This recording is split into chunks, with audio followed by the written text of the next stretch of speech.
উন্নয়নের জন্য সবার সহযোগিতা চাই। 55তম ত্রিপুরা পূর্ণরাজ্য দিবস উদযাপন অনুষ্ঠানের উন্নয়নের মূল লক্ষ্যে সবাইকে চ্যালেঞ্জিং মনোভাব নিয়ে এগিয়ে আসার আহ্বান জানান মুখ্যমন্ত্রী।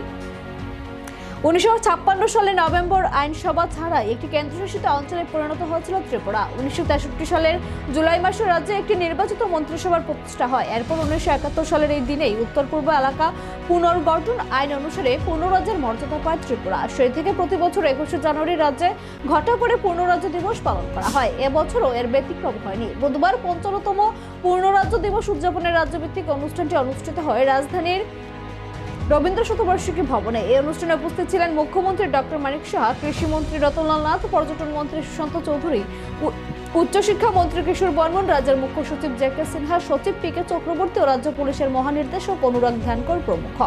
প্রদীপ জ্বালিয়ে অনুষ্ঠানের সূচনা করেন মুখ্যমন্ত্রী সহ অন্যান্য অতিথিরা। অনুষ্ঠানে বক্তব্য রাখতে গিয়ে মুখ্যমন্ত্রী পূর্ণ রাজ্য স্বীকৃতি প্রাপ্তির পেছনে যাদের অবদান ছিল তাদের স্মরণ করে শ্রদ্ধা জানান। রাজ্যের বিভিন্ন দপ্তরের উন্নয়নের পরিসংখ্যান তুলে ধরেন মুখ্যমন্ত্রী। তিনি জানান, দেশের মধ্যে তৃতীয় স্বাক্ষর রাজ্য হিসেবে পরিগণিত হয়েছে ত্রিপুরা।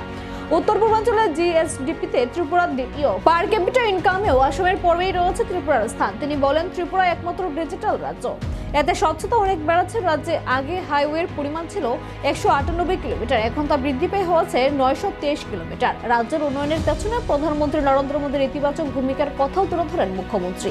তিনি জানান, উত্তর পূর্বাঞ্চলে 2014 সালের পরে বৈচিত্র্যের মধ্যে ঐক্যের চেহারা ফিরে এসেছে। 2014 সালের আগে এক একটি রাজ্যের অনুভূতি ছিল তারা ভারতের বাইরে। তিনি বলেন, স্বামী বিবেকানন্দ নরেন্দ্রনাথ যে পথ দেখিয়েছিল সেই পথেই দেশকে এগিয়ে নিয়ে চলেছেন আরেখে নরেন্দ্র। এটা উপরওয়ালার সৃষ্টি, এছাড়া আর অন্য কিছু নয়। তিনি বলেন, রাজ্যের সার্বিক উন্নয়নের কাজ দ্রুত গতিতে এগিয়ে চলছে, সবারই সহযোগিতাতেই উন্নয়ন সম্ভব। রাজ্যের সার্বিক উন্নয়নের প্রশ্নে চ্যালেঞ্জিং মনোভাব নিয়ে সকলকে এগিয়ে আসার আহ্বান জানান মুখ্যমন্ত্রী।